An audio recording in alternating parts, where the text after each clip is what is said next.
When you know that your dog has arthritis, and at some point you probably are going to get to that point where you have to make the decision or consider quality of life, you need to, in your mind, think about, what does your dog enjoy? What are the things that they live for? Because we're not talking about how we would feel if it was our quality of life. I think, Hannah, you were saying earlier, in a lot of the papers that have been written, humans, we talk about quality of life in humans, and it is a very individual thing, and it is for dogs as well.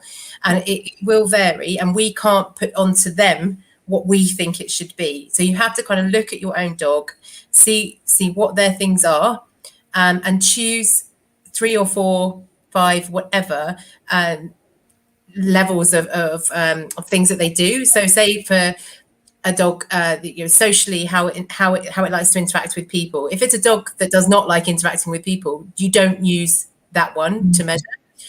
Equally, if it's a dog that doesn't like other dogs, you're not going to use social interaction with other dogs as one of your measures.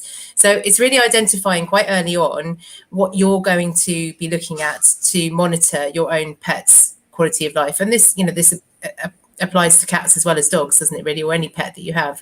So yeah, it's very individual, and you as an owner know your dog better than anybody else could possibly ever know them. So you're always going to have people chipping in and giving you advice, aren't you? That's something that happens a lot, and as a vet I get that a lot. My friend said that he can't be very well because he's not eating those treats anymore. But how important is that to your dog? So finding those things where you can really monitor and measure is the critical point there, I think. Yeah. What about you, Amy? Yeah, I agree. I think a lot of conversations that I've had in the past about surrounding sort of quality of life, when you've got a patient or your own dog even, and you're sort of looking at those measures, a lot of people mention to me sort of the really, really core things like eating and drinking and getting up and going out to the toilet. But again, we have to think about, is that actually quality of life? Because those are just basic function. And so I often have to sort of have that conversation with people to identify the things that matter to their dog, and not let it get to the point where they are just doing their basic bare minimum.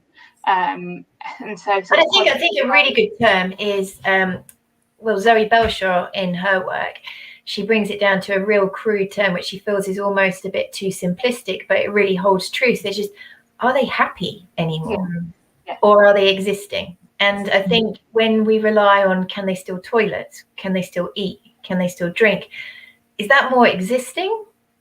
And that we've lost happiness by waiting till those key indicators are gone. And that's really difficult, because that's quite outlandish of us to say this, because I know many people will say, well, he's still eating.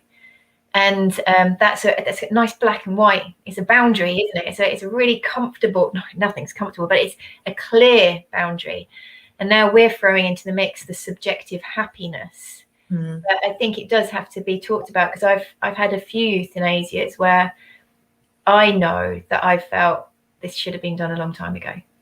The dog is just existing.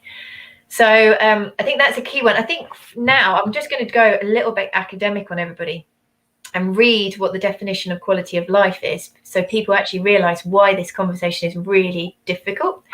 So quality of life is a construct with no physiological basis, no specific behavioral signs. It's a composite evaluation of multiple interacting factors, both intrinsic and extrinsic. So quality of life actually is hugely subjective.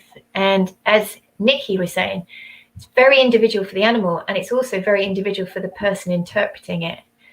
And what we hope with this live is that we can start triggering thoughts in people that might have a 1-year-old dog, a 10-year-old dog, or as lovely Helen Peake has just said, I'm at the stage with my girl, but the vets have said it's up to me when she goes.